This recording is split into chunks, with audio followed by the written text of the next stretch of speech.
دریائے چناب میں پانی کی سطح خطرناک حد تک بلند ہو گئی۔ 10 لاکھ سے زائد کیوسک پانی کا ریلا چنیوٹ کی طرف بڑھ رہا ہے، جس سے بھوانا اور گرد و نواح میں شدید سیلابی صورتحال پیدا ہو گئی ہے۔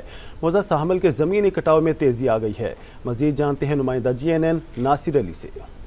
دریائے چناب میں اس وقت انتہائی اونچے درجے کی سیلابی صورتحال پیدا ہوگی۔ دریائے چناب سے اس وقت 4 لاکھ سے زائد کیوسک کا ریلا گزر رہا ہے اور 10 لاکھ سے زائد کیوسک کا ریلا چنیوٹ کی طرف چند گھنٹوں میں پہنچنے والا ہے، جس کی وجہ سے بھوانا اور چنیوٹ کے جو علاقے ہیں وہ زیر آب آ گئے ہیں، جس میں موزہ عبان، موزہ سامل اور اس کے ساتھ محمدی شریف اور اس کے ساتھ ٹالی منگینی، موزہ بگ احمد آلہ، ٹھٹا موسیٰ اور اس کے ساتھ جو موزہ سلمان ہے وہ شامل ہیں۔ اس کے ساتھ ہزاروں ایکڑ پر جو کھڑی فصلیں وہ بھی زیر آب آ گئی۔ اگر بات کی جائے موزہ سامل کے مکینوں کی، ان کی پریشانی میں اضافہ ہو گیا، باندھ ٹوٹنے والا ہے اور زمینی کٹاؤ بھی تیز ہو گیا۔ وہ اپنی مدد آپ کے تحت اپنے گھر بار اکھاڑ کر نقل مکانی کرنے پر مجبور ہو گئے، اور انتظامیہ کی بات کی جائے تو وہ بھی متحرک دکھائی دیتے ہیں۔ تمام محکموں کو ہائی الرٹ کر دیا گیا۔ آج کمشنر فیصل آباد، RPO Faisalabad, deputy commissioner Chiniot, assistant commissioner Bhowana, DPO Chiniot نے موزہ سامل کا دورہ کیا ہے، اور موزہ سامل کے مکینوں نے